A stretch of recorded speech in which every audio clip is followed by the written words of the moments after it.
Hello again and welcome back.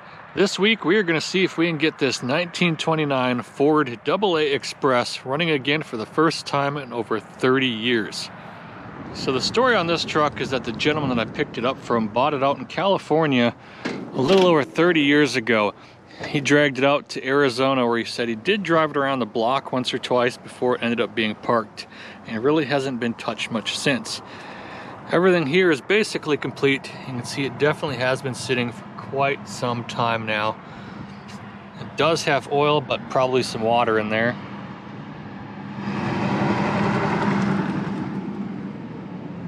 So we are going to want to change on that before we get too far with this, but we can at least try to see if the engine's free, pull those plugs out, get a little bit of oil down them to help us out here.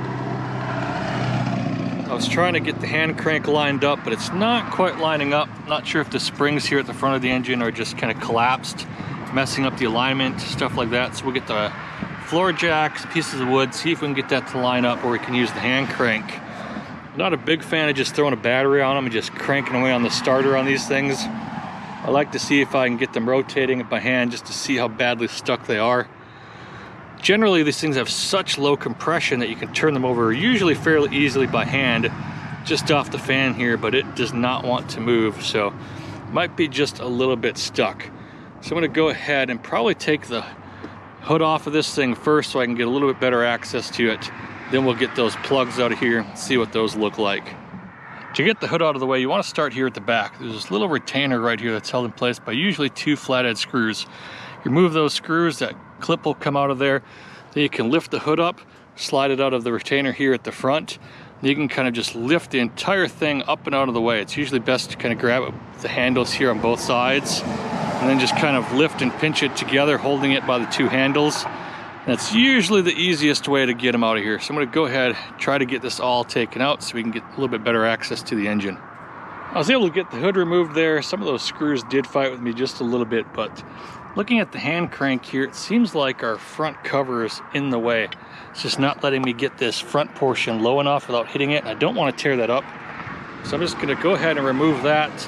Looks like it's only being held in by two bolts. One down here on either side. The ones up top here are missing already, so I'm going to go ahead and knock those out. Get the little radiator surround removed here. Definitely don't want to be damaging that. And hopefully that'll allow me to get that crank lined up. Seems like it's just a little bit too low there, so the engine's actually sitting too high for the angle I can get it on. So not going to be helped by using a jack unless perhaps I lift it up in the back by the transmission. But I don't think that's going to give me quite the leverage to get that where I need it to be. So we'll see if just pulling the cover off here will let me get that in there. So I've got both of those lower bolts removed, but now I'm just fighting with the radiator cap here. And that little chrome kind of cover on it just came right off, and it's on there pretty good. So it's going to give me a chance to use my little strap wrench here. So this little thing will wrap around there. You kind of tighten it up. Then hopefully we'll get enough of a grip on there to be able to get that thing off of here. Otherwise, I'll have to go and try to find a pipe wrench to fit this. So I was finally able to get it loose. I ended up switching over to just a rubber strap style wrench here. Put that on there, got some tension on it while I had tension. Took the old hammer here and just kind of tapped around the edges, and finally it broke free, so got that off of there. Definitely pretty bone dry down in there. Nothing I didn't expect. So now I should be able to get this shroud off, and hopefully we'll be able to get that crank back in there and everything will line up. So after I got that shroud out of the way, I went ahead and reinstalled the hand crank there, and it does look like it's lining up a bit better now. It's able to get that engaged with the teeth. So let's go ahead and see if we can get this thing to finally turn over. All right, so let's just keep an eye on that fan and see if we get any spinning here. I'm going to be struggling with this, I am sure. Oh, moved a little bit. It is definitely pretty tight.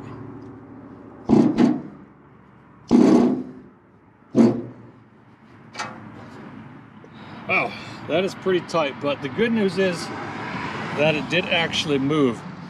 So before I go any further, kind of cause any problems, now would be the perfect opportunity to pull those plugs out, get some oil, get some PB Blaster down there to help me out a little bit, getting this thing to turn over, but that is a good sign. So next up, I'm going to go ahead and get these plugs out of here. I should be using an actual wrench for this. I don't have, I think it's an 1 16" out here, so I'm just going to try the crescent and see how stuck these things are here.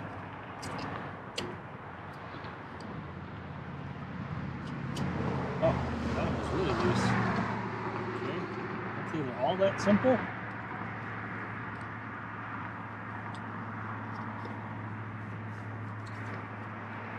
Yeah, that one's pretty loose as well. Just gonna go ahead and take the bat wing out of here so I don't break it. Full of bugs and other creepy crawlies and things. But yeah, I'll get you in here in a second and show you, but it looks like the points are fairly clean on this. They look almost new, other than just kind of getting that white corrosion from sitting. They look to be in pretty good condition overall. So continuing on here, try not to get distracted.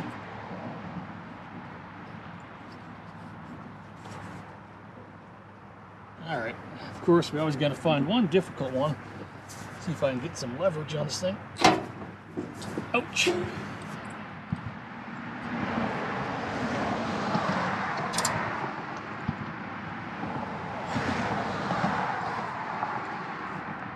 I learned my lesson the last time. I kind of got poked by the radiator here, but I'm gonna kind of have to try to do that one again here from this angle, which means I'm gonna end up losing another arm. Ouch! Not too bad. Let's get these out here, take a peek at them. That was a lot easier than I was expecting. And they look pretty good overall. I'll show you here in a second. This one looks just kind of rich. No rust buildup on it, nothing like that. That's a good first sign.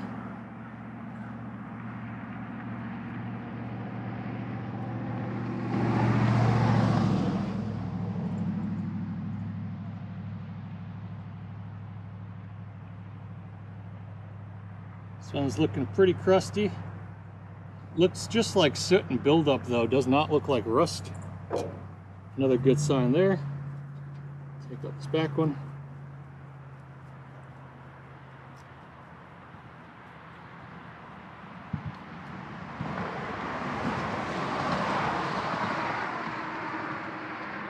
That one looks really clean. Just again, kind of dark. Bit of soot.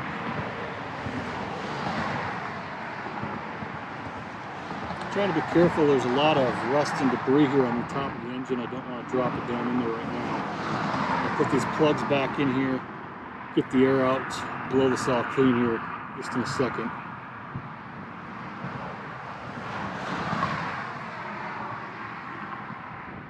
Okay, this one has just a little bit of rust forming around the bottom ring here, not actually on the electrode, anything like that. Again, just a little bit sooty. Nothing too terrible whatsoever. So I'm gonna get the PB blaster, blast some of that in there, then I'll see if I can turn this over again. I'll probably put the plugs in there just loosely to keep any of that debris from falling in, just about a turn or two. We'll go from there. So next up, I just want to lubricate the top end here, try to help me get this thing rotating just a little bit easier here. Now generally the valves will be pretty much right in line with the spark plugs most of the time, and the piston's more off to the driver's side there. So you want to kind of angle your spray to actually make sure you're hitting the piston and not just the valves. But you also do want to get some down in the valves, help them out. They're probably pretty sticky. Looks like number 2 here is actually up. And we'll probably go ahead and grab the Borescope here in a second. Record some footage, take a peek down inside these as well.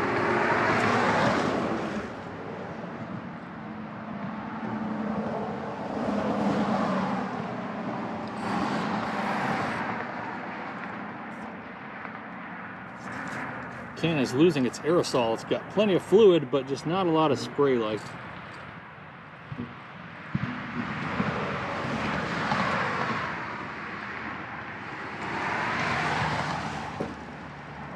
Okay, I'm just going to thread these back in here, pretty much in any order just to keep debris out.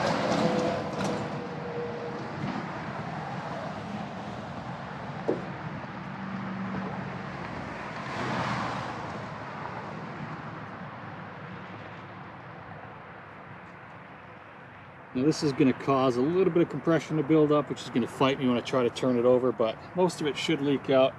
Shouldn't be too terribly bad. So let's go ahead and see if we can get her to turn.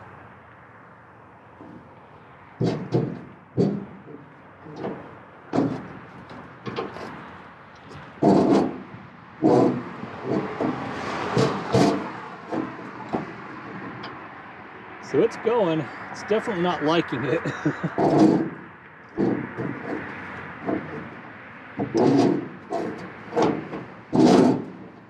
There we go. Now it's getting a little bit easier. That fluid's starting to get in the rings. Definitely helping out.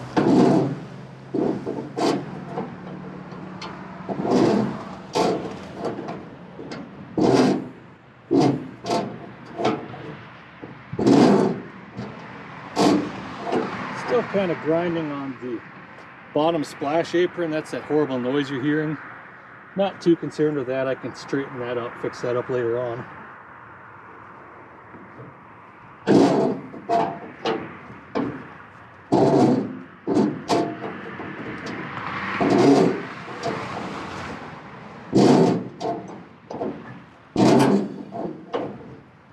I can actually hear some of the compression building up in there. That's always a good sign.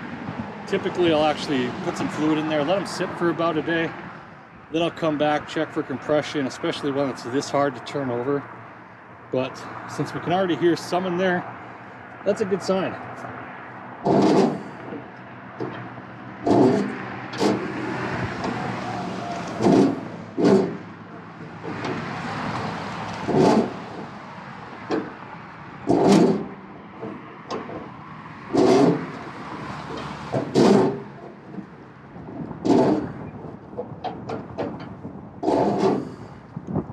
So I'm pretty sure I got at least 2 rotations out of this thing.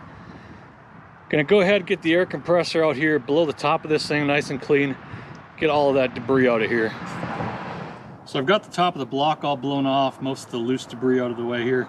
Got the old test along here, if I can remember how to use it. Let's see if we can take a peek down these bores right quick.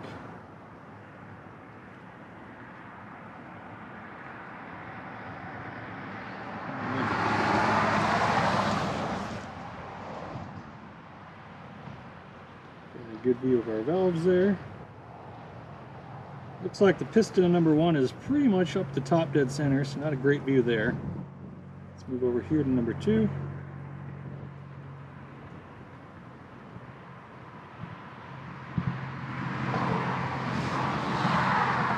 Decent view of our valves, both closed. Let's see what we got down here in the bores. Looks to be relatively clean in there. You can see a little bit of debris flying around.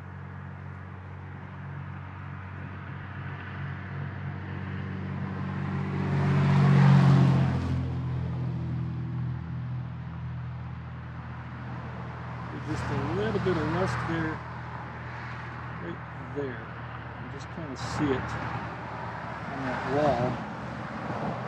Not terribly bad. Let's go ahead and take a peek at some of the others, just for giggles. Not the best at aiming this thing, so I apologize. Okay, here we go. You can definitely see where it's been sitting.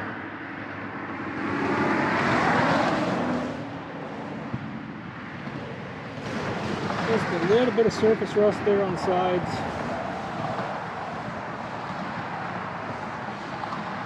Nothing too terribly bad. Let's see if we can find any markings on the piston.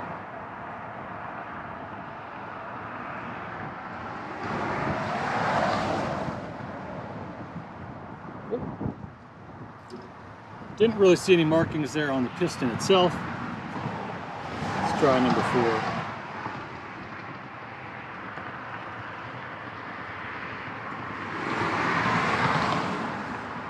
Yep, pretty close to top dead center back there as well. Not really seeing any markings on the piston. Valves look to be fairly clean to me. So yeah, overall looks pretty clean inside of there. That is a good sign. So what I'm going to do is probably just spray everything down, put the plugs back on it. Sun's starting to set out here. Got a little bit of a late start today. We'll pick this up tomorrow. We'll get the battery hooked up to this thing, see if we can get it to spin over on its own. Maybe spin it a couple more times by hand just to make sure that everything is free. And we'll see if we can get this thing fired up. So we are back for day 2. It's just a little bit cooler outside today, but still a lot better than it has been. So yesterday we got this thing turning over fairly well, got a little bit of oil down those cylinders. Next up, I want to start working on this ignition system. I do not have a key for this. Thankfully, it's not the old school style pop-out switch, so I'm just going to pull this wire forward here, then we can kind of hook it up to the coil as we need and just kind of bypass most of the additional wiring, all of the ignition switch headache. So to do that, we need to come inside the car here, pull apart the little center console there, and get that switch disconnected. So now I've got the ignition switch disconnected. Having this aftermarket wire in here makes this a breeze to troubleshoot. Now if you have the original style pop-out switch and that shielded cable, it's a lot harder to do this because you actually need that switch in place. Once you pull the cable out, it's kind of got a spring-loaded end to it that'll actually ground out the cable. Pretty much makes troubleshooting very difficult without the switch being in place. These aftermarket ones like this make everything so much simpler. So we can just grab our meter here, set it to continuity, hook one end into the little ring terminal here. Then we can come to our points arm, if I can get enough hands for this. Just touch the points arm. And you can see that we've got continuity through our distributor all the way up to the points arm. And the points are actually closed right now, so we can test the base plate. As you can see, I've got nothing. So that means our points need to be cleaned up. They are not making contact. So I'm going to go ahead and grab a little piece of sandpaper. We'll start filing away on those. So you've probably seen this done a few million times. Basically, you just want to take some fine sandpaper, open up your points here, put it between the contacts, and just gently file away. So this might be a little bit tricky to do with just the one hand here. Just kind of want to work them back and forth, up and down.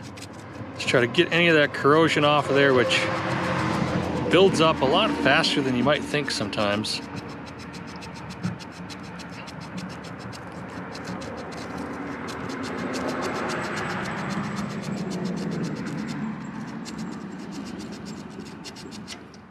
You can see some of that on the sandpaper there. Then once that's done, you give them the old patented Mortsky flick if you're a fan of Mortsky. Just kind of open them up, let them snap back together. Kind of gets them to seat a little bit better. Now let's measure continuity once again. Sometimes they're pretty stubborn, it takes quite a bit of cleaning, but as you can see, it is now working. So we can also test that the points themselves are working by connecting one side to the ground here. Then you just kind of put the other one on the arm. You just open it up, and as you see, when the points close, continuity is restored. So everything should be good to go there. Now go ahead and check our points gap while I'm at this as well.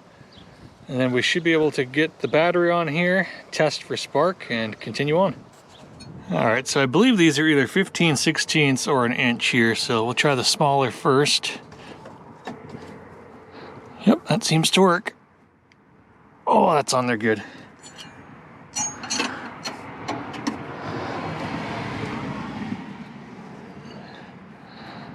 There she goes. Move her back and forth just a little bit. Now, one thing I don't want to do is drop this in the bucket. I've done that before. Okay, I can see a little bit of water starting to come through. So yeah, the container here is just barely shorter than the height, so I don't want to get this.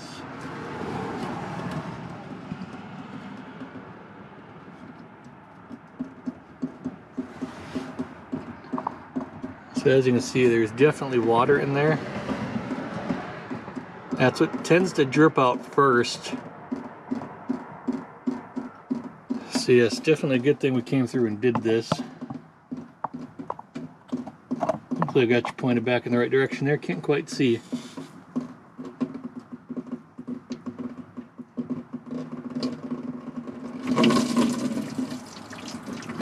There she goes. Not a lot. So I'm going to go ahead and just let this drain here. Run to the store, grab some new oil for this. I don't think I have any used oil left. A lot of the times when I find them with water and stuff like that in here, I'll put some used oil in them, run them for a little bit, get a heat cycle or two on them, then drain out that used oil, then go and put the fresh oil in. But fortunately, just don't have any laying around anywhere. So as we see here, this says it was manufactured May of '03. So that means somebody was working on this, trying to probably get it going about 22 years ago. Now the gentleman I bought it from said that he last saw it run about 30 years ago, but I believe he said his brother had it for a short period of time and was the one who started taking things off of it, like the fenders and some of that stuff. So perhaps he was the one trying to get it going here, so that's interesting to know. Not sure how far he got, but we're going to go ahead and drop that new battery in here and see if we can get spark, see if we can get this thing to turn over. So I've gone ahead and put the drain plug back in, topped it off with Rotel T4. Let's go ahead and check the level now.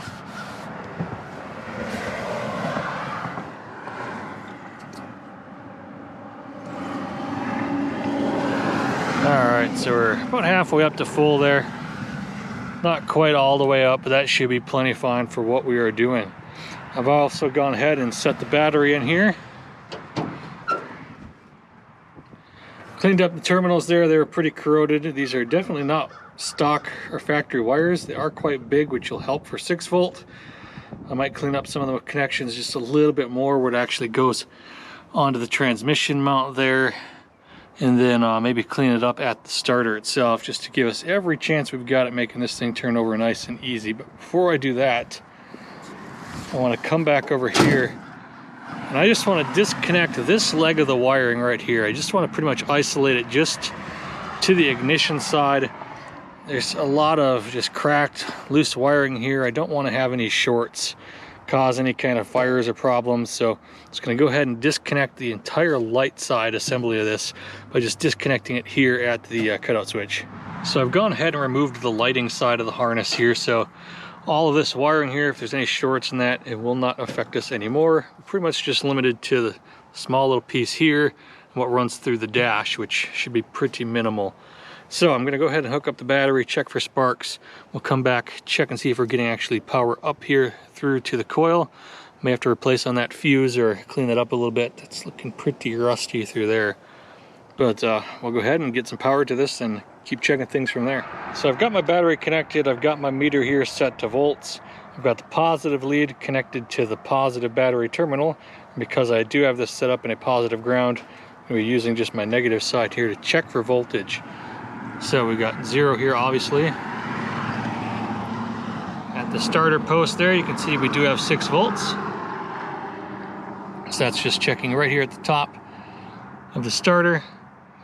Let's check over here at our fuse now. We'll go on the back side first. It's pretty corroded. See if I can get a good connection. There we go. You can see I've got 6 volts there as well. May need to clean up on that just a little bit. So now I'm going to check the front side here. And wow, that's just deteriorating. The little pin there is just, as you can see, it's just folding right over without just no pressure whatsoever. So might have to just bypass on this for right now, but as you can see, getting no voltage over here. The fuse is probably blown out. So I'm going to go ahead and just bypass on this. So I'm going to disconnect the battery, go ahead and move the wire here from this terminal back to the battery post where it normally would be, because the fuse there is not a factory piece, and then we'll be able to check and see if we get voltage through the rest of the system. So the way that I'm going to do this here is that I took the wire brush, cleaned up the top of this nut here. I'm just going to move the wire over on top of this nut, and then use the bolt that I took off the post right here and just basically tighten it down right on top of that one. not going to worry about trying to take the current battery terminal out of there, get that thinner nut loose. I'm just going to go ahead and tighten this one right down on top of it.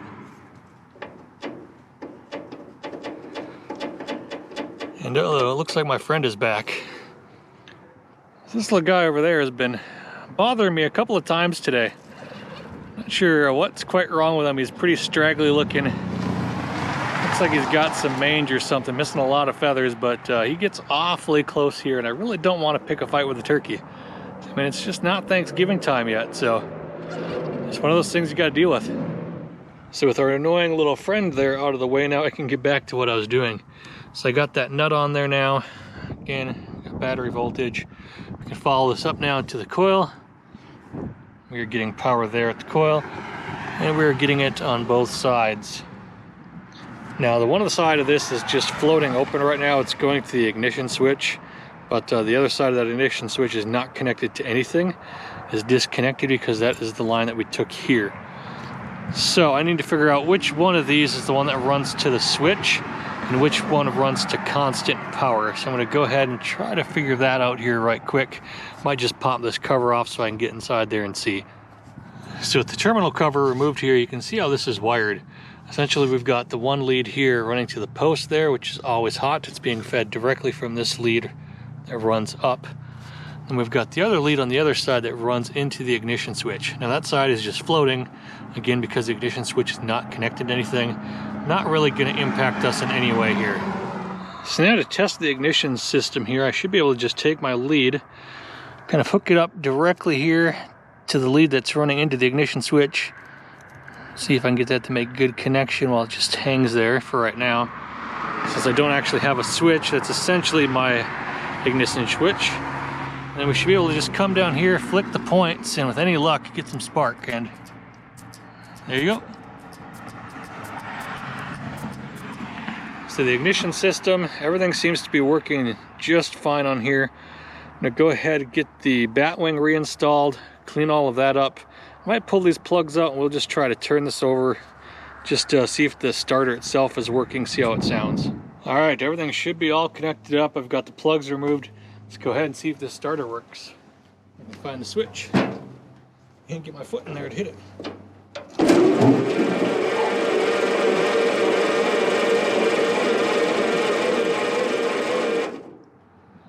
It's turning over, pretty slow, but it's going.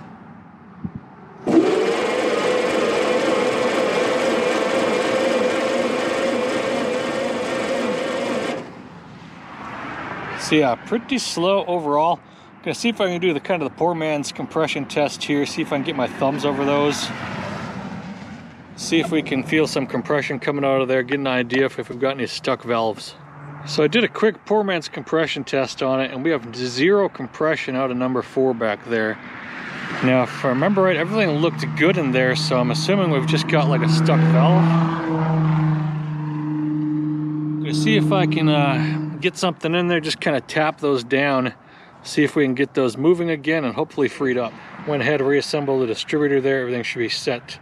So next up, just need to tackle the carburetor here. Rather than going through the hassle of trying to rebuild the Zenith right quick, I'm just going to throw my Marvel on here, which is from a known running good car. That should save us a whole lot of time, help us get this thing up and running in very short order. So I'm going to go ahead and get this carburetor out of here, get the Marvel mounted up. As you can see, I've got the boat tank over here, so we should be getting very close.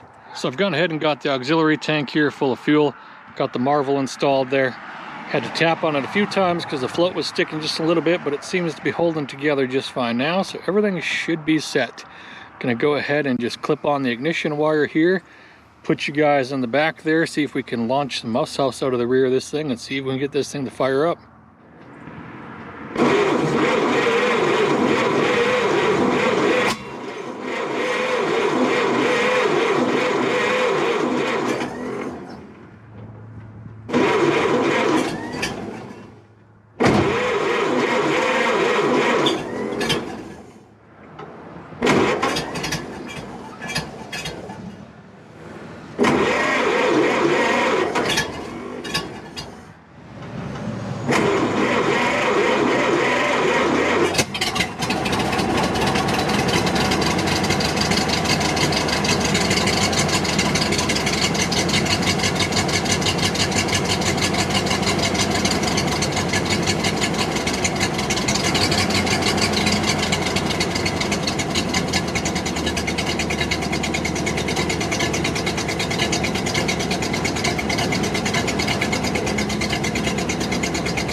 there she goes.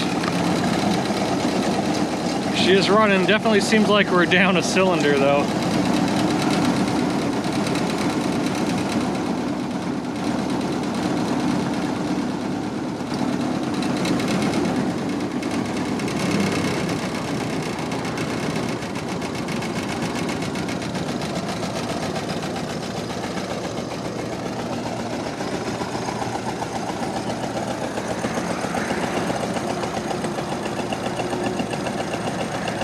Not gonna let it warm up too much here because I don't have any coolant in it, but should be able to at least let it get a little bit of heat in here.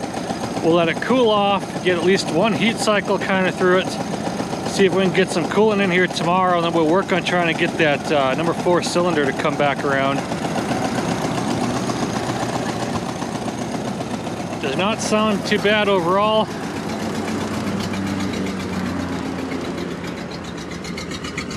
Definitely a bit of smoke out the back there. I'll have to check the video to see if we launched any mouse house. Yeah, she is up and running. Let's see if we can bring this idle down a little bit.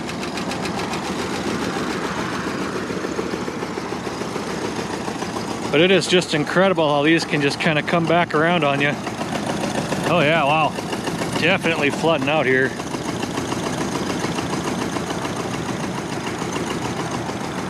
Gonna have to get my mallet and tap on that marble there. I thought this one would be all right for me. I pulled this off my running coupe. It's kind of just my spare that I bring around with me, but haven't really used it much in the last 2 years running the downdraft, so it's definitely just kind of flooding itself out here. So just gonna turn the fuel off, just let this run out. We are back now for day 3 here on the AA. Yesterday we made some really good progress. Got this thing to fire up and idle fairly well, despite that we might have some sticky valves. We couldn't let it run for long because we do not have any water or coolant in here. So I've got a jug full of water right here. We're not going to put coolant in there just yet in case these hoses explode or leak. I do not have replacements on hand just yet. Got some on order for that. So we're going to try out the water here, see if that'll allow us just to get this thing through some heat cycles. Then we'll see how that number 4 cylinder is doing, maybe get in there, see if we can work that valve back and forth. All right, let's see if we can get some water in this thing. I had to cut yesterday a little bit short because the good old turkey decided to come back and harass the neighbors this time. It was not a good representation of his kind. He looked pretty sickly.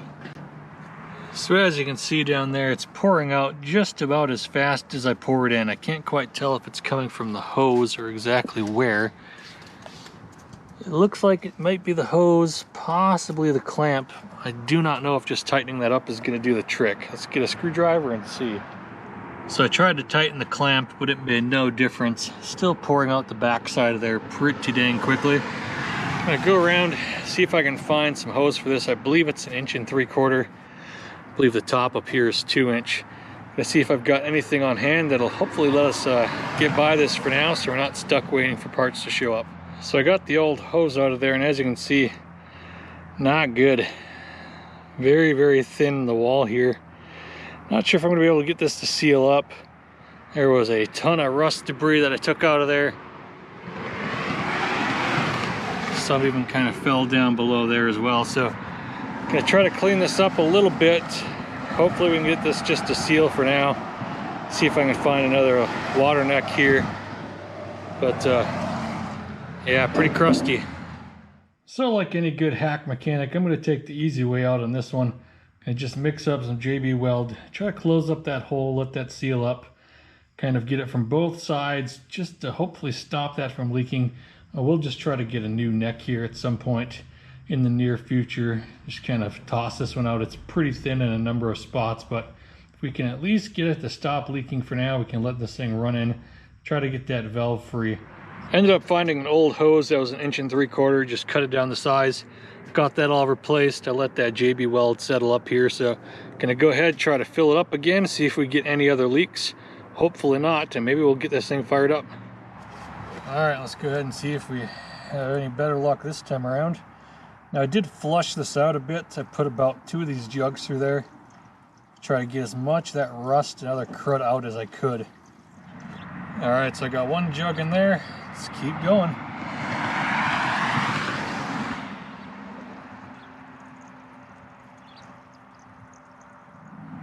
Seems to be holding. It's just a little bit over. It might puke out a little bit, but that's all right. It's just water. It's not going to cost us any money at this point. All right, I've got the fuel turned back on. I've gone ahead and connected up my ignition lead there. Got the battery connected up again. We should be all set to fire it up.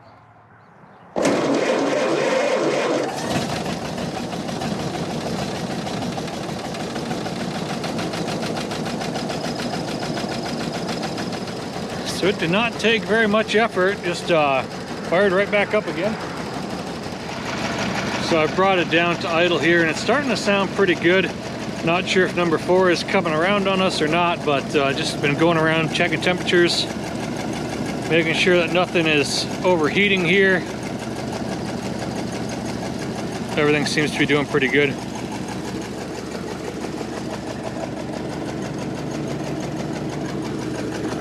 Water level is still hanging out about the same place that it was.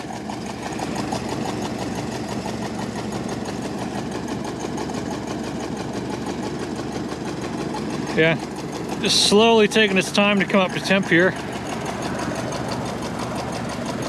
Definitely got an exhaust leak at the back there.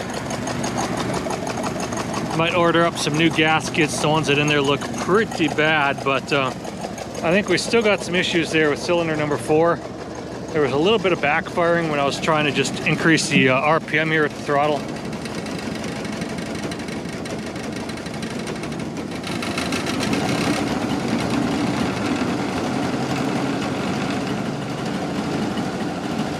As you can see, it doesn't quite sound the healthiest. Now, I did not check for timing on this, which is probably something I should do as well here in the near future. You can definitely see the water pump needs to be rebuilt. We got a little bit of a drip there. Got a lot of end play on it.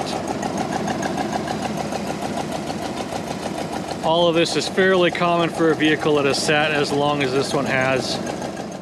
Idles pretty well. It definitely does sound like it's missing when you accelerate, so I'm going to go ahead and check on the timing. I'm going to pull out that number 4 plug, see if we've got any kind of compression, see if it's come around at all. Otherwise, we may need to pull the valve cover off, see if we can get access to that valve and just work it free. So finding top dead center on your Model A is pretty straightforward. You just come here to the front cover and you can find this little dowel sticking out. You just remove this bolt here, turn this right back around and stick it in the exact same hole. Apply a little bit of pressure here with your finger. Have someone turn it around very slowly, and when you hit top dead center, this will push in very slightly. So this is pressing upon the cam gear, which is behind the cover here, and rotating slightly. It's got a little tiny dowel. It's very easy to miss it, but once you feel it, you'll know you hit it. So I've as yet been unable to get that number 4 valve to come free here. So next up, I'm just going to go ahead, take the valve cover off, see if I can get access to it that way. Kind of try to knock it down from the bottom, see if it'll come free. So we're back again here on the AA. Yesterday there, at the end of the day, I pulled off the carburetor and the valve cover here. And if we look inside, we've got just one sticky valve here way at the back, as always, where it's the hardest to get to. You can see if I can get some tools in there, try to work that thing free. See if I can get it to move up and down and clean up just a little bit of that crud, and hopefully we'll get it to come back around. So we are really into the thick of it now. I went ahead and removed the intake and exhaust manifold, trying to get a little bit better access, but I just cannot get the leverage I need to try to knock that valve down. I just, no matter what I seem to do, just can't get it to budge. So we're gonna have to go ahead, try to pull this head off of here. Hopefully then we can just kind of tap directly on the valve, maybe get a little bit better access. Hopefully get this thing freed up. So at this stage, I just can't get enough leverage on that valve. Gonna go ahead, try to get this head off of here. See if we can get access to it from the top and get it free that way. This is always a bit stressful and fun. Don't want to break any of these studs off, any of that kind of stuff, so not exactly what I was hoping for with this, but we'll make it work. They're definitely a bit tight, but they are turning.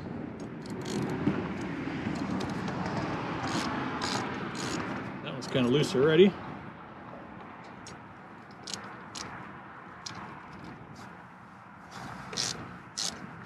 Too bad there. I'm gonna go ahead and just try to take this water neck off entirely. If they all come off like this won't be so bad.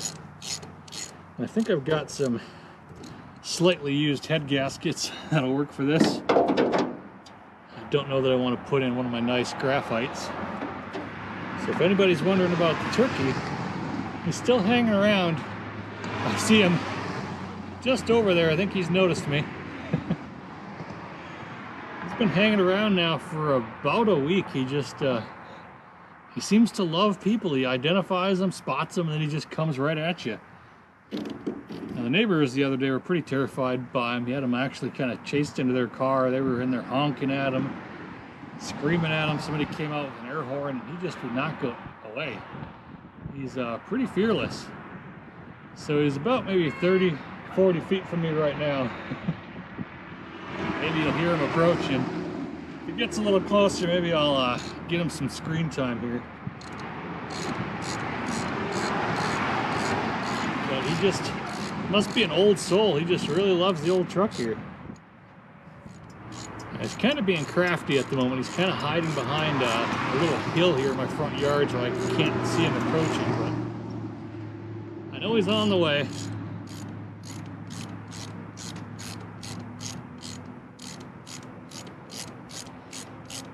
Now, ever since I was a kid and we used to pick out turkeys at the store with my mom, we always referred to him as Tom the Turkey, so that's what I've been calling this guy here. It's Tom the Turkey. Let's see if I can get you turned around so you can take a look at him. Hey Tom, how you doing?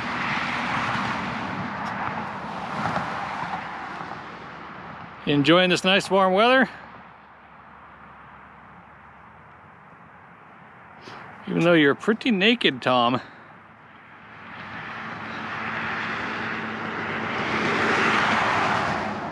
Come on, buddy. Got any advice for a stuck valve, Tom?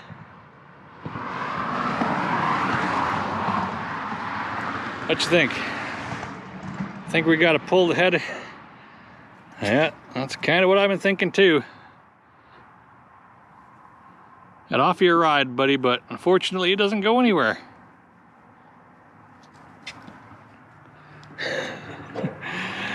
Alright, so I'm gonna just kind of see if I can continue here, and maybe Tom over there will leave me alone, but we'll see how it goes. He is really interested in what I'm doing.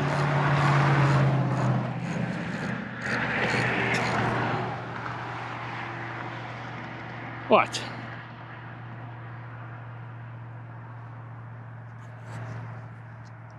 All right, Tom. Well, you know, he just either is really lonely or he just does not like me being here. He just kind of keeps following me around in circles. Again, he's kind of scraggly looking, and coming from the UP where I come from, these guys get pretty ornery at times, so just trying not to intimidate him too much or just get him too worked up. But he's really putting a cramp on my style here. If you ain't gonna spin wrenches, buddy, then leave me alone. Think you can be a YouTube star? How many views do you think you can get, Tom? Tell you what, buddy, you'd probably do better than I would. Give me a break here. Just kind of keep circling around the truck here. I kind of just rotate, get a head bolt taken care of, then come back and do the next. Not quite sure when turkey season is out here, but I've had wild turkey before. It's not good. Trying a different approach this time, huh, buddy? Coming the other direction. You think you got me this time?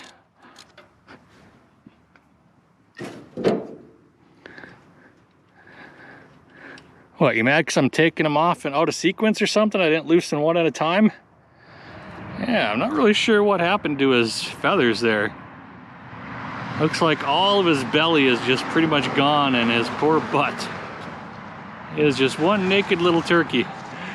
All right, Tom, I'm gonna try to get back to work. You just keep chilling over there. Let me do my thing.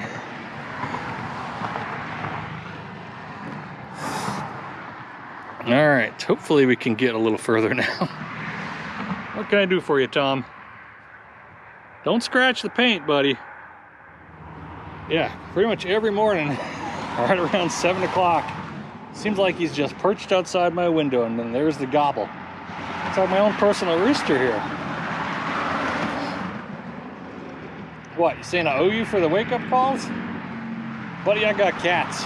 Trust me, they wake me up on time every morning. All right, Tom, did I finally bore you enough? You gonna go find the neighbors again? I know they're a whole lot more exciting than I am. So it really didn't take a whole lot of work here. I was able to get that head pulled out. Definitely got some buildup in there, so I'm gonna try to get in there with a pick, the vacuum, suck some of that out, get this cleaned out. But man, our cylinders look really good overall. Obviously we got some rust staining on them, but really smooth for the most part, no ring ridge. This is looking pretty good. So I keep hearing Tom. He's around somewhere. Hopefully he'll leave me alone for now. So now comes the moment of truth here. Hopefully I don't have a Mortsky moment. I'm going to try to tap this valve down here in the back now that I've got a bit better access to it. Now I just want to tap right in the center. You don't want to try to get off center, something like that where it bends or just kind of puts any kind of off-centered force on that valve. You want to try to keep it as centered as absolutely possible and just gently sort of tap this thing down here. So let's see what we get.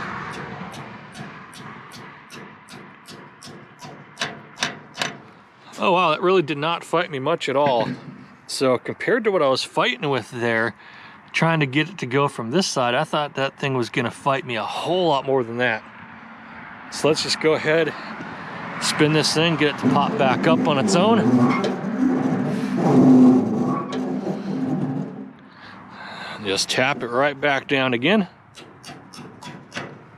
And we're just gonna keep repeating this process until it starts to go back on its own.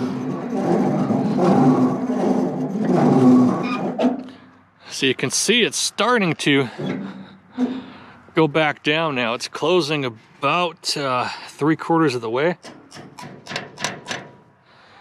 We just need it to go all the way.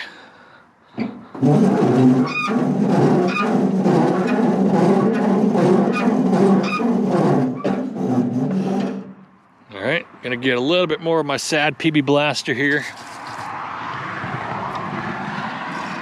It is barely coming out of there. Try to lubricate as much of this as I can. And we're just gonna keep working this thing up and down, back and forth until we can get it going on its own. So Tom here has come to check on the progress and offer his input and advice. I think he's actually over there chasing my wife at the moment.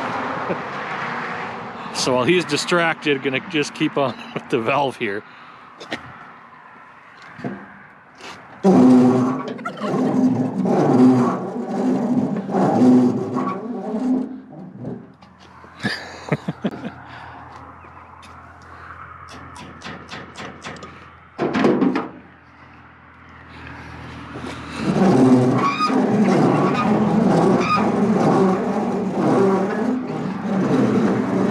So as you can see, we definitely made some progress.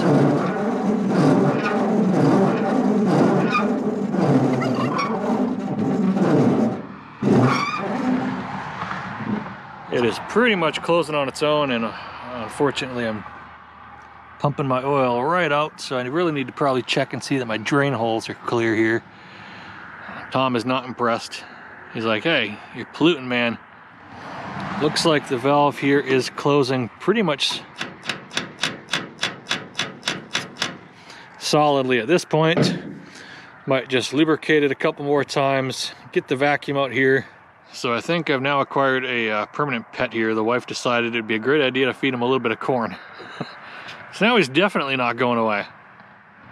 So I've gone ahead and installed the oil return tube there, got the valve cover all tightened down as well. Next up, I just want to get the vacuum and go through and just try to clean this top end up as much as I can. Get a lot of this just rust, scale, and everything else out of here. Not sure if I'll be able to get this all torqued down tonight. It's starting to lose a little bit of sunlight here, but see how far we can get. I'd like to at least get the headset back on here, just to keep anything else from getting inside of there for tonight. And then maybe tomorrow we'll come through and do all the torquing, get the intake manifold, stuff like that cleaned up and put back on here, and go from there. Last night I was able to get that headset back on there. I've got everything torqued down now. I've gone ahead and reinstalled the intake manifold with a new gasket. See hiding up back there. The other one was pretty poor condition. I did do a quick poor man's compression test on number 4. We are now getting pretty good compression out of there. So next up, I just need to go ahead and put the carburetor back on here, get all the linkage reconnected, get the distributor here reset again, hook up all the little plug leads there, go ahead and make sure my timing hasn't moved from having the distributor pulled out of there.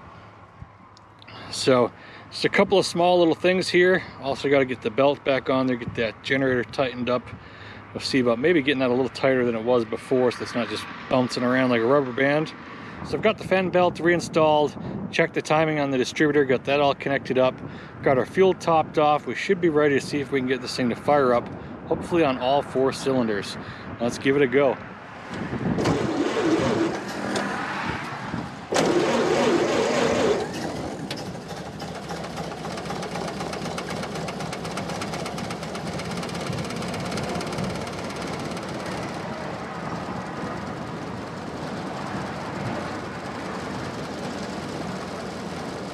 So we are up and running, and it sounds a whole lot better.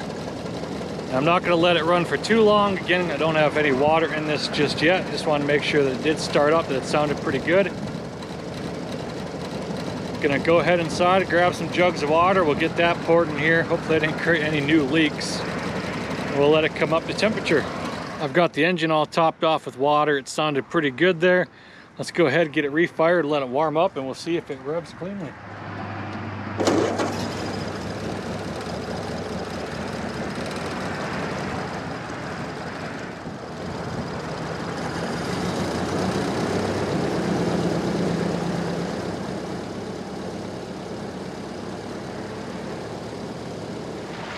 I went back through and retorqued all the head bolts there, double checked on all of that. It is running really nicely right now. Got it sitting here at a pretty low idle, but it goes even lower than this. And she just purrs, sounds really good. Out the back here, we're not really getting any smoke. We've picked up our very distinctive Model A sound again. It is doing extremely well. Just kind of checking for leaks, anything kind of coming out. Got a little bit of oil mess on the side there when I pulled the valve cover off, but doesn't look like anything else is leaking there. Seems like it's holding together pretty good at the moment.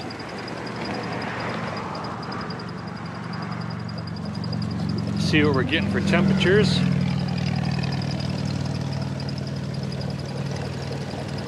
Definitely starting to come up to temp a lot better now with that extra cylinder on there.